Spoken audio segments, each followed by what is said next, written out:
Bonjour à tous nos amis de la FREFEF, du Comité des régions et de l'Association des régions d'Europe.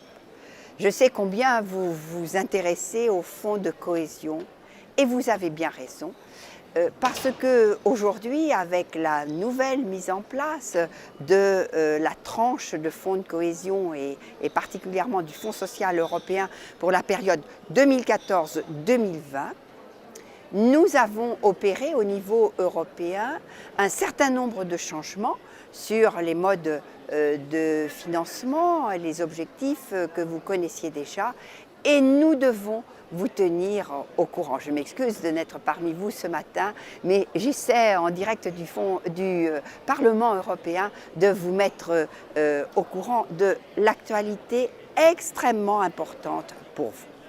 La première des choses à savoir, sur le Fonds social européen, dont je suis rapporteur pour les 28 États membres, la première des choses est de connaître son objectif politique. Objectif politique du Fonds social européen, intégration professionnelle. Intégration professionnelle. Cela veut dire que pour tous les projets que vous avez et qui aboutissent à de l'intégration professionnelle, vous pouvez immédiatement ou à distance, vous pouvez mobiliser du Fonds social européen. Et très exactement, ce Fonds social européen est mobilisable pour l'entrée dans l'emploi, le retour à l'emploi, le maintien dans l'emploi. C'est extrêmement important parce que traditionnellement, le Fonds social européen était utilisable pour le retour à l'emploi, mais aujourd'hui, devant deux problèmes majeurs de notre société européenne, d'une part, les difficultés d'entrée dans le monde du travail pour les jeunes, d'autre part, les difficultés de formation et de retour à l'emploi qui nous obligent à faire plus pour le maintien dans l'emploi parce qu'il est plus facile de faire des programmes de maintien dans l'emploi que de faire des programmes de retour à l'emploi. Quels sont les publics cibles ? Premier public cible, les jeunes. Vous en entendez parler partout, mais avec la garantie jeunesse, la mobilisation sur l'entrée dans l'emploi des jeunes est tout à fait fondamentale. Deux publics particulièrement sensibles pour les jeunes. Le premier public, ce sont les jeunes sortis sans qualification des systèmes de formation. Or, vous savez qu'au niveau européen, c'est vraiment un problème dramatique puisque ces jeunes, chaque année, représentent une part importante des cohortes de jeunes qui arrivent sur le marché du travail et que nous avons beaucoup de difficultés à les sortir de cet isolement. Je ne dis pas que la formation garantisse l'entrée dans le monde du travail. Je ne dis pas ça du tout. Et ce n'est pas le cas aujourd'hui, nous le savons.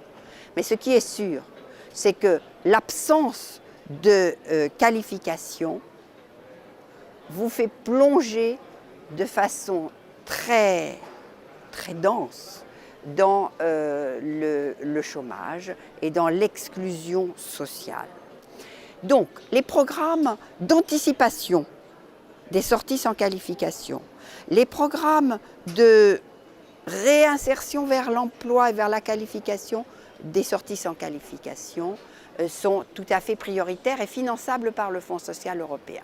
Attention, je connais certains ministres de l'Éducation qui disent c'est très simple, les sorties sans qualification, il faut les mettre en formation. Moi, je peux vous dire ça ne marche pas. Et je vous engage à faire extrêmement attention à cela, parce que les sorties sans qualification, ils sont sortis en grande délicatesse avec la formation. Et ce qu'il y a de sûr, c'est que si vous les remettez en formation tout de suite, vous irez vers un autre échec. Ils en ont déjà eu un, ils en ont déjà eu deux, ils en ont eu plusieurs. N'allez pas vers un autre échec. Par contre, jouez avec d'autres programmes européens. Et j'insiste sur les programmes de jeunes Européens actifs, sur les programmes de bénévolat, de volontariat, les programmes de mobilité européenne. Et là, faites-leur faire un programme tout à fait personnel. Parce que ce que l'éducation a réussi, c'est la massification. Là où elle a péché, c'est sur l'individualisation. Et il faut repartir par l'individualisation pour que ces jeunes puissent être à nouveau en situation de réussite en ayant reconstruit leur image personnelle. Et une fois qu'ils ont fait ces programmes de mobilité, ils reviennent à ce moment-là plus en force, mieux avec eux-mêmes, mieux dans leur peau. Et à ce moment-là, oui, on peut leur faire un programme de formation, formation par alternance, formation par apprentissage, mais pas de but en blanc. De grâce, ne perdons pas notre temps, gagnons du temps en faisant un petit détour par la mobilité européenne. J'ai vu des francs succès de jeunes qui sortaient de quartiers en difficulté, sortis sans qualification, qui n'avaient aucun projet professionnel et qui étaient en délicatesse avec la formation, qui ont fait des programmes de mobilité en Angleterre, qui sont revenus en France, qui ont dit « Ah, on ferait bien de la boulangerie », qui sont allés ouvrir une boulangerie française à Londres et qui là ont un franc succès. Donc, sachons traiter les sorties sans qualification, sachons les anticiper, sachons les traiter par l'individualisation. Deuxième grand public jeune, les jeunes diplômés. Je voudrais insister sur le fait qu'aujourd'hui, le chômage des jeunes touche énormément de jeunes entre 15 et 25 ans. 22,9% des jeunes entre 15 et 25 ans sont chômeurs au niveau des 28 États membres, avec de grandes inégalités. Si je prends la proportion en Allemagne, en Autriche, dans les Pays-Bas, nous oscillons entre 8 et 11% de chômeurs. Et dans certains pays, comme la Grèce, comme l'Espagne, nous sommes à 53%. 26% en France. Donc on voit bien ces grandes inégalités. Là, j'insiste sur un point spécifique, c'est que avec la crise, les jeunes ont tendance à poursuivre et à prolonger leurs études supérieures pour ne pas apparaître chômeurs, parce qu'ils n'ont pas pu rentrer dans le marché du travail. Si, au lieu de compter les jeunes chômeurs entre 15 et 25 ans, nous les comptons entre 15 et 30 ans, nous multiplions par 2 le nombre de jeunes qui sont à la recherche d'un emploi. Vous voyez donc que nous avons un problème spécifique d'entrée des jeunes dans le monde du travail, mais un problème spécifique des jeunes diplômés pour leur entrée dans le monde du travail. Et j'ajoute un troisième point, c'est que si nous regardons comment se comporte l'entrée dans le marché du travail des filles, des jeunes femmes et des hommes, alors nous avons en plus un problème supplémentaire sur l'entrée des femmes dans le monde du travail, puisqu'elles ont plus de difficultés, elles mettent 6 mois de plus à rentrer dans le monde du travail, et en plus, elles vont rentrer à un salaire inférieur.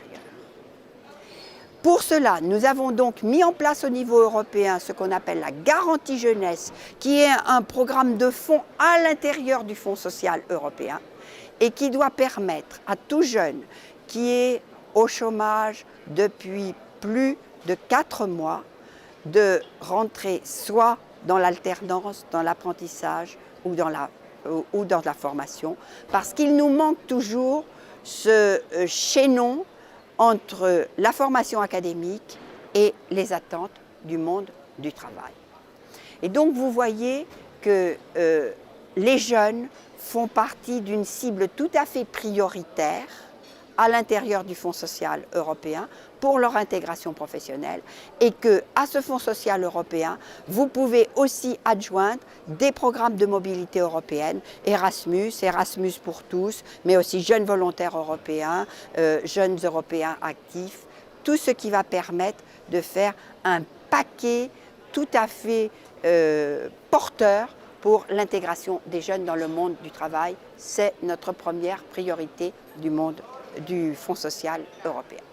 Deuxième public cible dans le Fonds social européen, les femmes. Pourquoi les femmes? Eh bien parce que la crise que nous traversons à travers toute l'Europe vient de sortir les femmes du monde du travail. Avec un premier mouvement qui est la surqualification des femmes par rapport aux emplois qu'elles tiennent.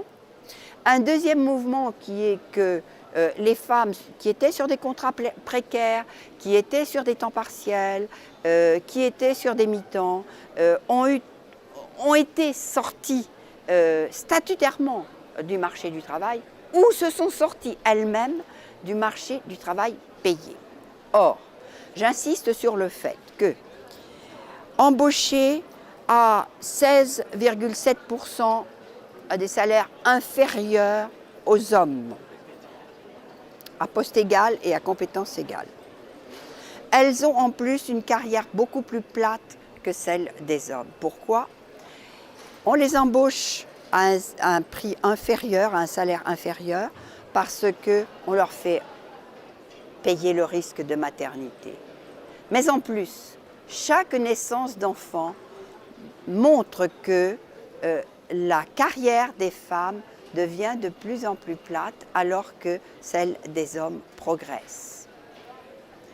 On a donc deux types de carrières totalement en écart, ce qui fait qu'à la fin de la vie professionnelle, les femmes touchent 34% de moins que les hommes, ce qui donne des retraites extrêmement faibles. Et donc nous avons un vrai problème politique, économique et social avec cette faiblesse de la carrière des femmes. Vrai problème politique, économique et social parce que nous avons une paupérisation des femmes.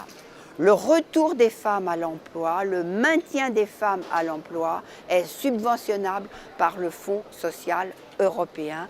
Il nous faut faire extrêmement attention à ce problème-là à travers tous les pays européens. Troisième public cible, c'est un public traditionnel, vous y êtes bien habitués, c'est le retour à l'emploi des chômeurs, c'est le retour à l'intégration professionnelle et sociale des prisonniers. Vous avez l'habitude de ces programmes, je n'insiste pas.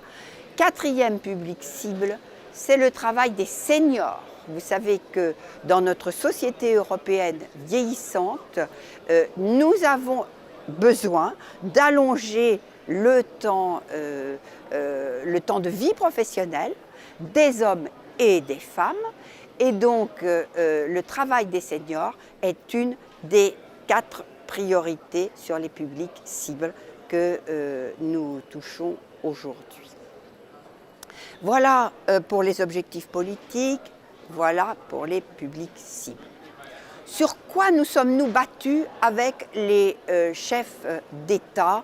Le Conseil ne voulait pas que le Fonds social européen soit sanctuarisé à l'intérieur des fonds de cohésion. Le Parlement européen mène un bras de fer considérable avec les chefs d'État et de gouvernement sur ce point, parce que nous souhaitons que le Fonds social européen représente 25% des fonds de cohésion. Nous misons sur le capital humain parce que dans cette dynamique économique européenne, dans les objectifs de l'Europe 2020, le capital humain, le développement de la main-d'œuvre est extrêmement important, à tel point que nous avons injecté le maintien dans l'emploi. J'insiste aussi sur ce point. Cela signifie que si dans vos territoires, dans vos régions, tout à travers l'Europe, vous avez des entreprises qui ont besoin, pour rester concurrentielles au niveau national ou au niveau européen ou au niveau mondial, ont besoin de développer des nouveaux produits ou des nouveaux modes de production, nous pouvons financer avec le Fonds social européen ces évolutions de main-d'œuvre, des programmes de remise à niveau de la main-d'œuvre et d'adaptation de la main-d'œuvre. C'est une grande nouveauté et vous devez pouvoir en profiter parce qu'aujourd'hui, l'intégration professionnelle, ce n'est pas fait que pour les gens qui sont en dehors de l'emploi. Autre grande nouveauté de ce Fonds social européen, 20% du Fonds social européen sera sanctuarisé pour la lutte contre la pauvreté par l'insertion professionnelle. C'est-à-dire que les publics les plus en difficulté socialement pourront effectivement être soutenus dans leur insertion professionnelle par des programmes subventionnés par le Fonds social européen. Voilà des éléments tout à fait clés de notre politique européenne. Nous avons aussi souhaité, par rapport aux volontés du Conseil des chefs d'État et de gouvernement et par rapport à la proposition de la Commission européenne, nous avons voulu complètement remanier la clause de macro-conditionnalité économique. Je m'explique. Cette clause de conditionnalité macroéconomique stipulait que finalement, pour les pays en grande difficulté économique et avec des dettes, un endettement national important, on ne pourrait pas avoir recours au Fonds social européen. Mais non, c'est le principe de la double peine. C'est complètement stupide. Au contraire, pour sortir ces pays de la crise, il faut pouvoir soutenir le capital humain et le développement de ces nouveaux programmes. Donc nous avons complètement remanié cette clause de conditionnalité macroéconomique de telle sorte que sur le terrain, que je connais bien les régions, je connais bien les territoires, nous avons voulu que vous puissiez profiter aussi de ce Fonds social européen, quelles que soient les difficultés de des gestions nationales. Vous voyez que c'est dans cette profonde articulation entre les besoins du territoire et les politiques européennes que nous avons voulu réussir ce prochain programme 2014-2020. En tous les cas, nous sommes complètement mobilisés à vos côtés pour que notre réussite à tous, c'est la politique de l'emploi, la réduction du chômage au niveau européen, mais pas une réduction du chômage momentanée, une réduction durable. Il en va de la compétitivité de l'Europe dans notre économie mondialisée. Je vous souhaite de très bons travaux et je suis à votre disposition pour toujours vous aider sur tous ces sujets de Fonds social européen. Merci.